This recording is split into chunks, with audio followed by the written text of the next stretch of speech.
আমার দর্শক অনেকেই হয়তো জানেন, যারা জানেন না তাদের জন্য যে মলাশয় বলতে আসলে শরীরের কোন জায়গাটাকে বোঝানো হচ্ছে, কোন জায়গার ক্যান্সারকে বোঝানো হচ্ছে?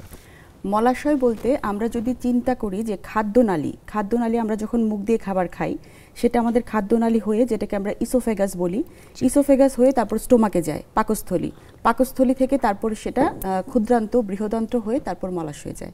মানে আমরা খাবারটা ইনটেক করছি মুখ দিয়ে এবং সেটা যখন আমরা একেবারে যখন পায়ুপথ দিয়ে নির্গত হয় মল হিসাবে, তার আগে যেখানে জমা থাকে সেটা হচ্ছে মলাশয়। সেটা আমরা ইংরেজিতে বলি রেকটাল ক্যান্সার নামেই পরিচিত মলাশয়ের ক্যান্সার।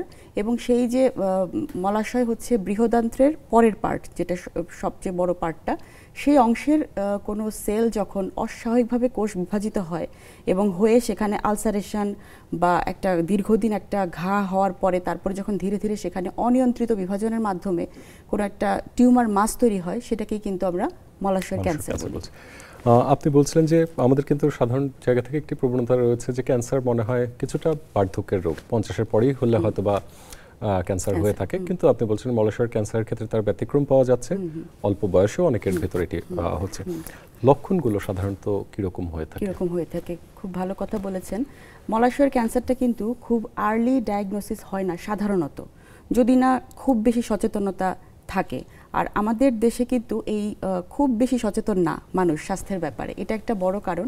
আর মলাশয়ের ক্যান্সারের ক্ষেত্রে যেটা বলবো, সিমটমগুলো হচ্ছে খুবই একটা ভেগ সাইন সিমটম নিয়ে প্রেজেন্ট করে প্রথম যেমন কি বলে মলের অভ্যাসের পরিবর্তন।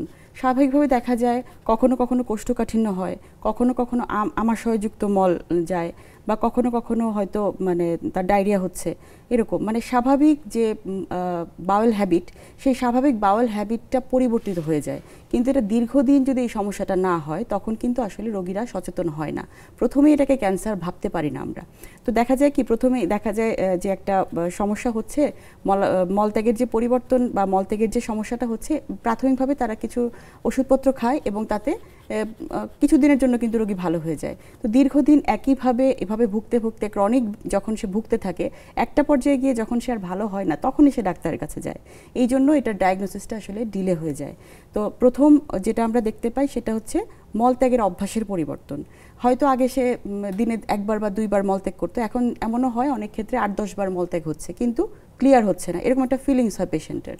আরেকটা হয় যে মলের সাথে রক্ত যায়, সেটা আবার অনেকে কনফিউজ করে ফেলে, ভাবে যে পাইলস হচ্ছে বা হেমোরয়েডস হচ্ছে। এটা একটা ইম্পর্টেন্ট ইস্যু, যার কারণে রোগীরা আসলে জিনিসটা গোপন রাখে, এটার জন্যও দেরি হয়ে যায়। তো এরকম যে কিছু সিমটম থাকে, তলপেটে ব্যথা থাকতে পারে, তারপরে যখন রোগটা আর একটু কিছু ছড়িয়ে যায় তখন কিন্তু দেখা যায় যে লিভার ইনভলভ হয়ে যায়, বা পেটে পানি চলে আসতে পারে, বা যদি ডিস্টাল মেটাস্টেসিস হয়ে যায় অনেক সময় ফুসফুসেও সেটা ছড়িয়ে যেতে পারে। হ্যাঁ, তো সিমটমগুলো আসলে কোন অংশে আক্রান্ত হচ্ছে তার উপর ভিত্তি করে আসে। তবে প্রাথমিকভাবে আমরা বলবো যে মলত্যাগের অভ্যাসের পরিবর্তন, যেটা দীর্ঘদিন ধরে ভালো হচ্ছে না, এবং মলের সাথে রক্ত যাওয়া, এই দুটো জিনিস আমরা এই জায়গাটাতে ফোকাস করতে চাই।